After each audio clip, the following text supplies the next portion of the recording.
आज एक ऐसी खबर के बारे में बात करेंगे जिसे सुनकर दिल बैठ जाता है और सोचने पर हमें मजबूर होना पड़ता है कि आखिर हम अपने बच्चों को कैसा माहौल दे रहे हैं। कानपुर के पनकी से एक बहुत ही दुखद घटना सामने आई है, जहां 10वीं क्लास की एक होनहार छात्रा ने अपनी जान दे दी।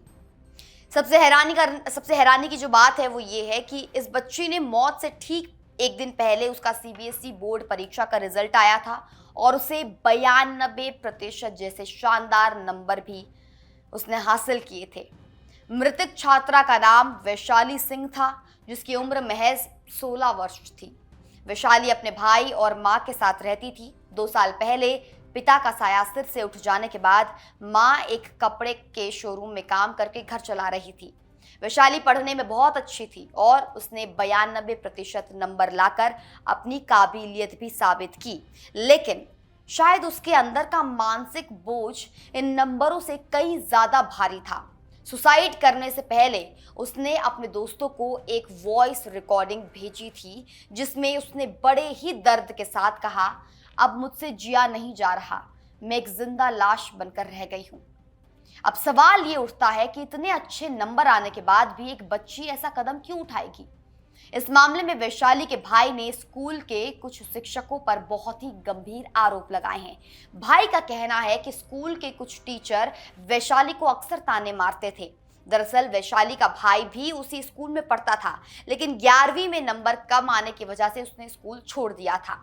भाई का आरोप है कि टीचर वैशाली को ये कहकर टॉर्चर करते थे कि तुम्हारा भाई तो कामचोर और निठल्ला था, क्या तुम भी वैसी ही बनोगी। सोचिए, एक बच्ची जो पहले ही अपने पिता को खो चुकी है और जिसकी मां संघर्ष करके उसे पढ़ा रही है, उस स्कूल में इस तरह की बातें सुनना कैसा लगता होगा। भाई के मुताबिक वैशाली इन तानों से अंदर ही अंदर टूट चुकी थी। उसने शायद खुद को साबित करने के लिए जी जान लगाकर पढ़ाई की और 92% नंबर भी ले आई, लेकिन शायद उन तानों का जख्म इतना गहरा था कि उसने अपना सब कुछ खत्म करने का फैसला कर लिया। फिलहाल पुलिस ने वैशाली का मोबाइल कब्जे में ले लिया है और उसे जांच के लिए भेज दिया गया है। पुलिस का कहना है कि वॉइस रिकॉर्डिंग और जांच के आधार पर जो भी तथ्य सामने आएंगे, उसी के मुताबिक कार्रवाई को आगे बढ़ाया जाएगा।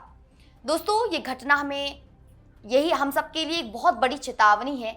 चाहे स्कूल हो या घर, बच्चों की तुलना करना और उन्हें मानसिक रूप से प्रताड़ित करना उनकी जान पर भारी पड़ सकता है। हमें समझना होगा कि नंबरों से बढ़कर बच्चों की मुस्कान और उनका मानसिक स्वास्थ्य है। वैशाली तो चली गई, लेकिन पीछे कई सवाल छोड़ गई है। इस दुखद खबर पर हमारी नजर बनी रहेगी। आप अपना और अपने बच्चों का ख्याल जरूर रखें। नमस्कार।